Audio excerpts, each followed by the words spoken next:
Okay, so imagine you're homeless with no memory of who you are, and in trying to save some kids, you learn that you can fly. Then imagine that in this act of heroism, you end up shot dead and left in the trash to rot. But then, somehow, some way, after this self-sacrifice, you miraculously find yourself alive once more, back from the dead, with a new superpower and fragments of memory from before your amnesia.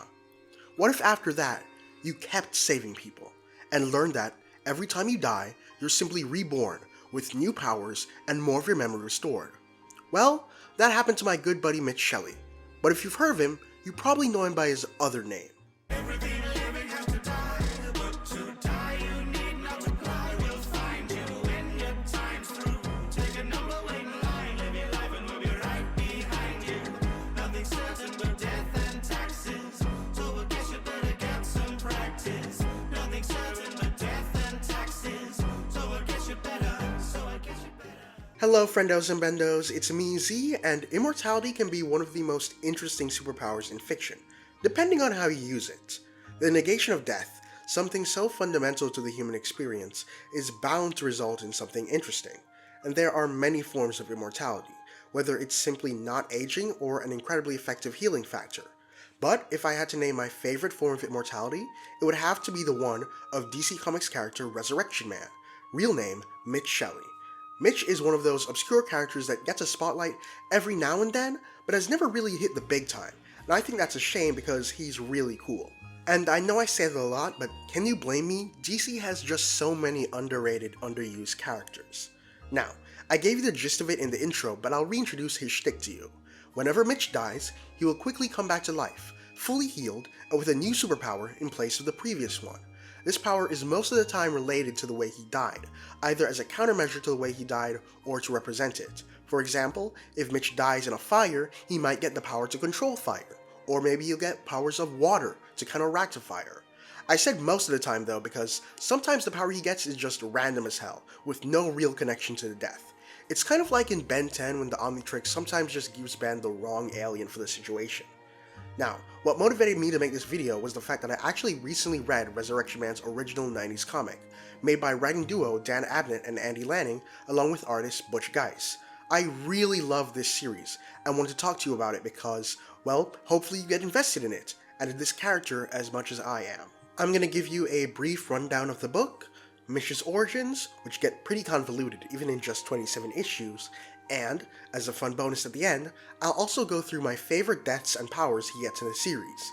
Let me tell you, some of them are wild. So, this run starts off with Mitch living on the streets, with no idea of who he is, not even his name, until he's killed by gangbangers and has part of his memory restored. Mitch's memory, combined with this new handy-dandy technology called the internet, gives him the info he needs to start his journey of hopefully getting back his life, and figuring out just what happened to him and why he has these mysterious resurrection powers. On the way to Viceroy, the city he used to live, Mitch is also being chased by two parties, a bounty hunter duo who call themselves the Body Doubles, and a fellow, murderous immortal named, and I'm not kidding you here, Hooker. Yeah, later in the book we even find out that Hooker is his real, legal, government name. Personally, I would have changed that shit the second I could, but the guy's also canonically and clinically insane, so it makes sense that he didn't. Mitch manages to return home, completely shocking his wife and his business partner, both of whom thought he was dead, though they later would shock him in turn by poisoning him.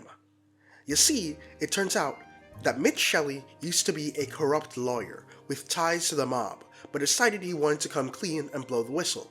Catching wind of this, the mob was not happy, and neither were his wife and business partner, who were both in on it, and also having an affair together, so they all conspired to blow him the fuck up, and stage it as an accident. And this all worked out for them until Mitch came back, and not believing that he actually lost his memory, they decided to kill him again. But being, the Resurrection Man, he comes back to life. So then the mob comes, and they shoot him. And then he comes back. And then they decapitate him and bury his corpse.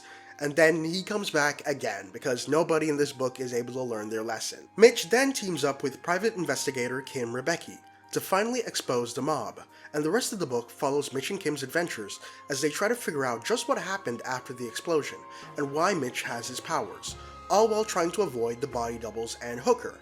We later find out that Mitch, the body doubles, and Hooker are all connected to a secret organization, simply named The Lab. Very creative, wow.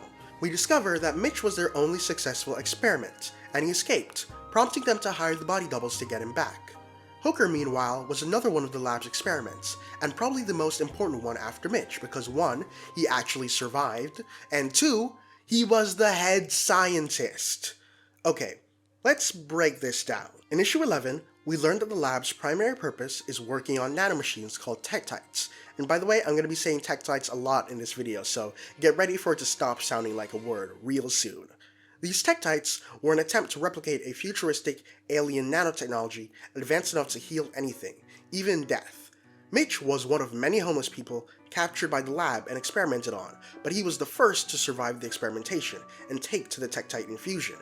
He managed to escape though, but not before the head scientist, Director Hooker, was able to take a sample of his tektite-infused blood. Injecting himself with this blood, hoping to save himself from an inoperable brain tumor, Hooker was driven insane and given immortality with a twist. You see, Hooker's immortality is probably one of the worst kinds you can have in fiction. He can survive any damage and live, but he doesn't heal. If you shoot him point blank in the heart, he'll live, just now with a permanent bullet hole. If you dig out his guts, he'll survive, but his guts will still be spilling out of his body. He's essentially an undead zombie that can still think like a man, and his immortality is so great that, despite suffering a nuclear explosion in the middle of the book and being left as just a skull, Hooker is still alive and somehow able to speak. Now, while this gives a lot of insight, there's still the big question of why Mitch of all people survived the experiments, or why the tektites not only gave him resurrection powers, but also more powers along with his resurrections. Well, for that, we have to talk about this guy, Cliff DeWitt. DeWitt is, to put it simply, Elon Musk. He's a sociopath, narcissist, billionaire tech bro who thinks he's super awesome, but is in fact a total loser. He uses hologram simulations to act out his fantasies of beating the Justice League. He says the word cool constantly, and in a way where the writers have to spell it K-E-W-L, so it's more like cool, and he has one of the most punchable faces in comics. Also, he gave nukes to Saddam Hussein, but that's neither here nor there. DeWitt is also obsessed with tektites and funding tektite research, and the reason he does this is because he's actually doing it on behalf of his father, a comic character who you may or may not know. He's a little obscure, shows up every now and then, a little Z-lister called Vandal motherfucking Savage.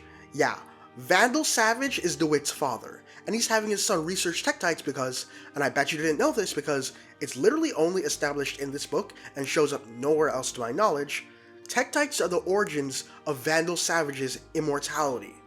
Yeah.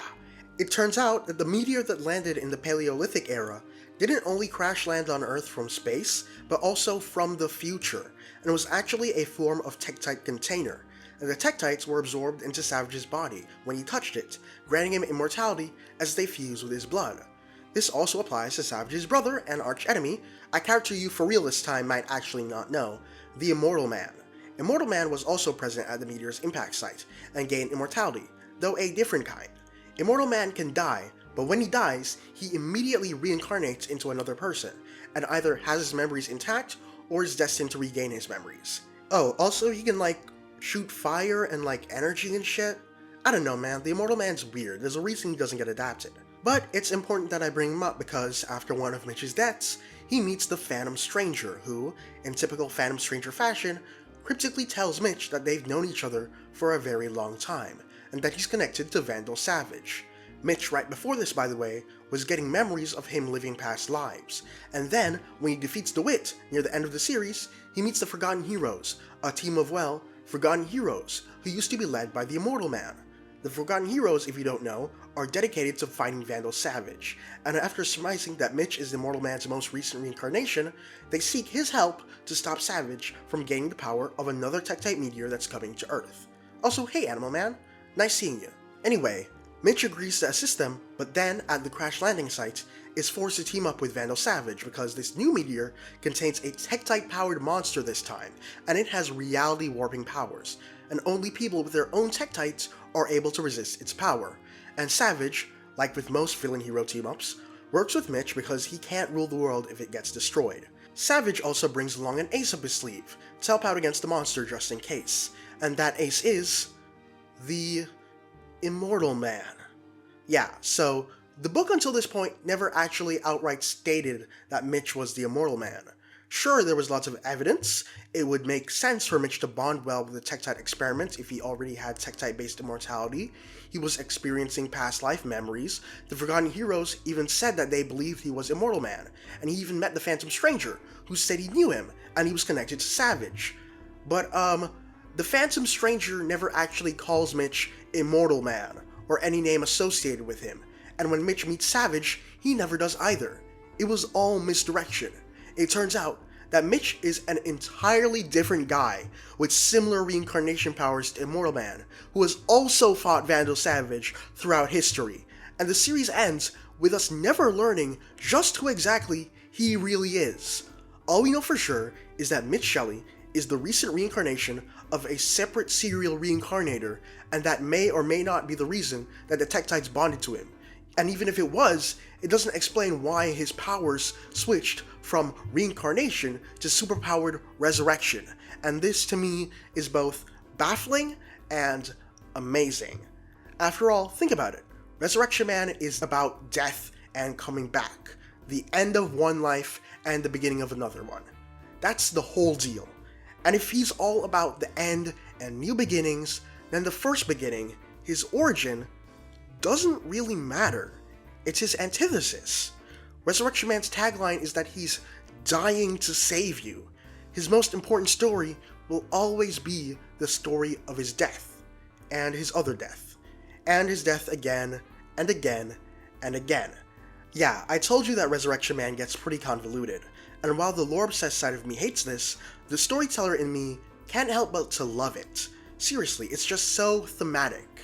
Okay, now that we're done with the story stuff, let's get wacky and talk about my favorite of Mitch's deaths and powers. This list is in no particular order, and I'm really just going over the ones that really stuck out to me because of either how cool they were or the way they represented the death. And I'll try to explain if the powers make sense based on the death or not as well. Okay, so let's get started, and this segment is also going to be unscripted. So, first up, Mitch gets ran over by a guy in a Halloween costume in issue 8, and he gets shapeshifting from this. And first of all, shapeshifting is one of my favorite powers of all time. I love shapeshifting. But second of all, this is never explained in the story, but I'm pretty sure the reason he gets shapeshifting is because either A, it's Halloween, B, the guy who ran him over was in a costume, or C, both. And any of those is super fucking cool. I just love that. Like the Tektites sense that it's Halloween. So it's like, alright, guess he's shapeshifting now.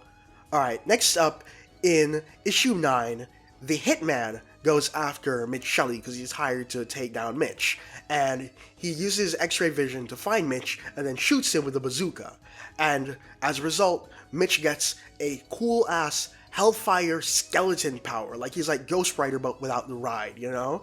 And this is super awesome because one, it just looks badass. But also because it makes sense, right? Like, he died while being looked through an X-ray in a fiery explosion. So he becomes a fiery skeleton. I think that's, like, really, I don't know, that's just really neat to me.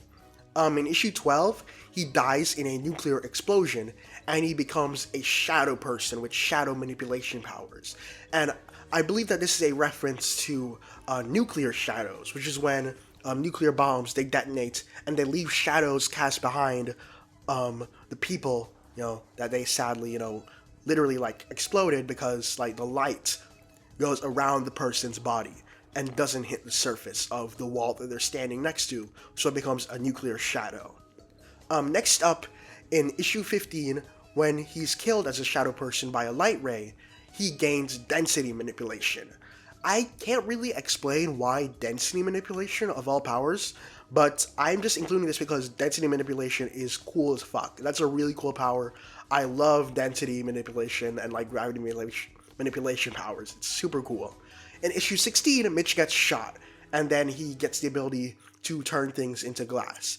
This definitely doesn't really have any sort of explanation that I can think of. Mitch gets shot a lot in the series, and he just gets random powers. Like, there's this bit where Hitman keeps shooting him to make sure that he gets an actually cool power, and it's just he just dies and just gets the power. It's like it's a basic thing, so it's just like, okay, whatever, we'll just give you something. All right, in issue 19, Mitch gets killed by a reality warper named Schism, and as a result, he gets reality warping powers, specifically a type of molecular rearrangement and disassembly, which super super cool. And I love that the Tektites can even sense that he's facing a reality warper, so he should get reality warper-esque powers. And finally, my favorite death and power that he gets in the series, alright? Like, the rest of them, they weren't in any order. This one has to be my favorite. In issue 22, Mitch is captured by DeWitt and the lab, and he's experimented on and tortured to death. And he gets pain resistance along with a gender swap, and the book explains this by saying that women have a higher pain tolerance than men, so the Tektites also turn him into a woman along with the baseline increased pain resistance, because that would objectively also boost his pain resistance. And that's just super funny to me as well. Like, oh my god, I love that. But yeah, that's it for the video. That's it for Resurrection Man. I hope you enjoyed. I hope you check out the character, whether this series or any of the other series he's been in. And hey, maybe you can even petition DC for him to come back. I don't know. But yeah, that's been it for me, Z. And I'll see you near the Tektite meteor crash site. Bye.